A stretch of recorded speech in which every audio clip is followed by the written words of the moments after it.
want to let you in on a secret. I never knew that there were different ways to tie my shoelaces until I had my own kids. Let me explain. When I was a kid, the person that showed me how to tie my shoelaces was my dad. And how he showed me was to tie a simple knot and then to make one loop with one lace and then to make another loop with the other lace. So they became like elephant ears or bunny ears. And then what you had to do was to tie the two loops together. And that's how I've tied my shoelaces all my life. And that's how my dad tied his shoelaces all his life. It wasn't until my first kid, Mark, arrived on the scene and I saw my wife teaching him how to tie his shoelaces that I actually realised there was a different way to tie them. Now, I know it might seem stupid, but how on earth did I not know that there were different ways to tie shoelaces? Well, I just didn't. It wasn't something that was brought to my attention until I observed it for myself when my wife was teaching my son. And what's more, when I tried to tie my shoelaces in the way that my two kids had been taught, I find it extremely difficult. So I just give up and go back to the way I've always tied them, the way I've been taught. Even though their way looks easier, I still tie them the way I've learned. And here's the thing, if you were to Google the different ways in how to tie shoelaces, you'll find that there's more than 15 different ways to tie shoelaces. It's amazing, who would have thought? So why am I telling you this story? Well, we all learn patterns and behaviours as we're growing up. In this case, it was the pattern and behaviour of tying shoelaces. And when we realise that there's other ways of doing things, even though it might be easier, we still continue doing things the way we've always done them, and in the pattern and behaviour that we learned from, in my case, from my dad. And when we realise that there's different ways of doing things, we actually feel a bit stupid, especially when the other ways are easier. And even when someone shows us a better way, even while it's easier, we find it difficult to do it, all because we're so used to doing it in the way we've always done it. So we continue playing out our patterns and our behaviours the way we've always done it, throughout our whole life, that is, until we stop. So where else in your life are you tying your shoelaces in the same way you've always done it? In other words, where else are you playing out the same patterns and behaviour you've always played? And the answer is everywhere in your life, until you consciously change the ways and how you do things and make the effort to change.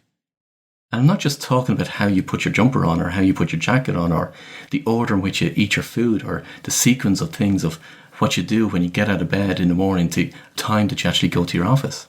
I'm talking about each and every aspect of your life. And while there are some patterns and behaviours that work for us, there are many, many more that don't work for the good of us. On an earlier episode that I called Work and Play, I spoke about beliefs, but there too are patterns and behaviours that are playing out. So it'd be good for you to listen or to even re-listen to that episode because you'll get a much deeper understanding of what the behaviour is. One thing to know is that your patterns and your behaviours are external and internal. So what do I mean by that? Well, you have external behaviours in that that's the actions that you take, and also those behaviours will follow patterns. So in the case of tying your shoelaces, you'll follow a sequence or a pattern of tying your shoelaces, and you will take actions at each step. In other words, you pull the laces together to make them of even length. That's the action. Then you will tie a knot. That's the next action. And then you make two elephant ears or two bunny ears. That's the next action. In other words, the actions will follow a pattern. You can't mess up the pattern or this whole sequence of actions. Otherwise, it's just not going to work. And you also have internal patterns and behaviours. Well, that's your thought patterns and the mind actions that you'll actually do. So when something happens or something is triggered, your mind will do something. In other words, it will start a thought pattern. Then with that thought, it will lead to the next thought and the next and so on. In other words, your thoughts follow a pattern and a behaviour.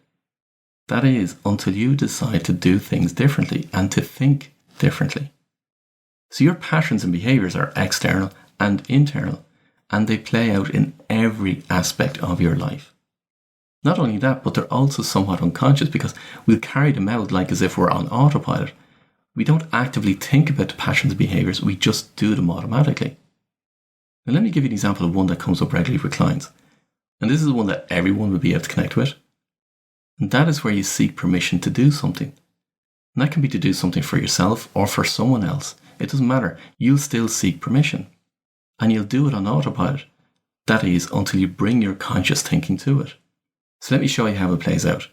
Say, for example, you're with a partner or a spouse and you want to do something for yourself.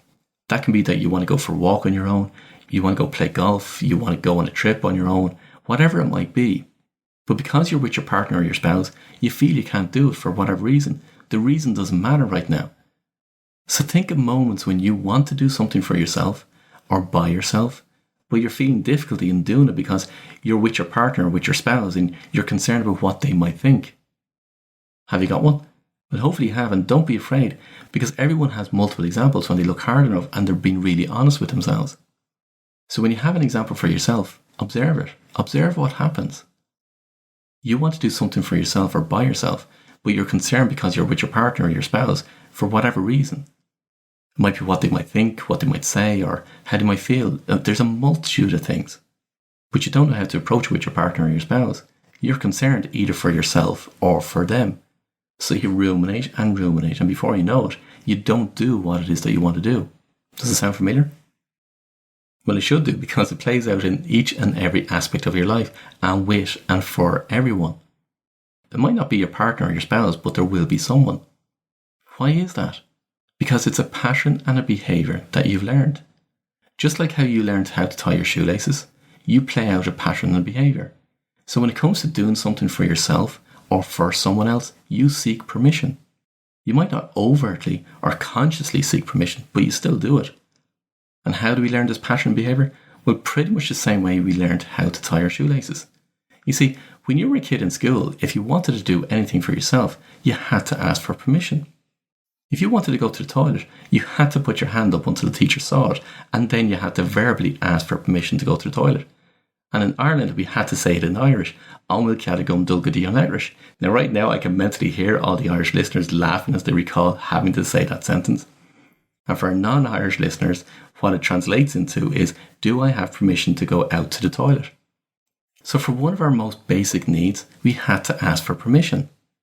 When it came to doing any activity in school, it was reliant on the teacher to tell us, or in other words, to allow us to do what it is that we want to do, whether it be to go out and play or to do an activity. Then when we were at home, we were taught to ask for permission to leave the dinner table, or if we wanted to go out and play with our friends, we were taught to ask for permission, or if we wanted to go to a party, we were taught to ask for permission. Think about it for yourself. All the times you had to ask for permission before you were able to do something for yourself. And if you've got young kids, think of all the times they come to you to ask for permission. Now, my kids are well grown up, but they still ask for permission in different ways. They may not see that they're asking for permission, but that's ultimately what they're doing. They might ask for our opinion on something, but if you really dig deeper with them, really what they're doing is asking for permission. So when you can observe all the times your kids ask for permission, you can then realise how you too learned how to ask for permission to do something for yourself. And you still ask for permission to this day in many areas of your life. But when you're asking for permission, what's the impact? Firstly, for many, they don't see it as being that they're asking for permission. They see it as a general courtesy and so on, but that's not really the case. Because for many people, they end up not doing the things that they desire or want to do, whether it be for themselves or for others, because of the pattern and behaviour that comes up when they want to do it. And when that happens, then their confidence decreases. And if you've listened to my episode on building self-confidence, you remember that the 3 pillars are self-love, self-belief, and self-worth. By asking for permission, you're diminishing your self-worth. And if one of the patterns that they learned as a kid was if they asked for permission, they got denied or said no to most of the time, then you can imagine how that pattern is playing out for them in their life right now and how their confidence is. Is this deep? Yes, it really is. But you can see how it affects us achieving our full potential. Now, I know the first thing that's going to come up for people is that they'll say that it's not about asking for permission from their spouse or their partner. It's about communicating with them what they're doing. Well, that's one piece, and of course communication is important in all relationships. But you will still find areas in your life where you will be unconsciously be asking for permission. And to add another layer onto it, the next thing that comes up for people is guilt. Guilt for them to do the things that they want to do for themselves or for others, or guilt that they didn't go according to a set pattern. And let me explain this. Guilt comes from the perception that we have done something wrong or that we've hurt someone. In other words, that we broke a standard or an agreement or a rule or a law. In other words, we didn't follow the pattern we've been taught. We didn't ask for permission before doing something. And we've hurt someone else as a result. And so if we perceive that what we want to do is going to hurt someone else in some way, then we won't do it. Asking for permission and guilt are interlinked. So the question for you to ponder on is this. What patterns and behaviours are you playing out in your life? And where are you asking for permission or feeling guilty in some way? where do you stop yourself from doing the things you want to do? Because just like the number of different ways that you can tie your shoelaces, there too are different and easier ways for you to achieve what it is that you want to achieve, simply by learning different patterns and behaviours and how you go about your life, and by dissolving the guilt. And if you want to know how, well, then just head over to my website, paulwilliamdavis.com, and reach out to me. Alternatively, come join us in our private group on Facebook, where I go deeper and I share more information to help you on your journey. Just head over to Facebook, search for Paul William Davis, or search for the executive code, and you'll be able to find us. And if you can't find us, the link is going to be in the description of this particular episode.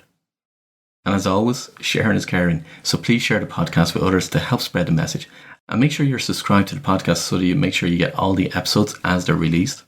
And until next time, I wish you every success.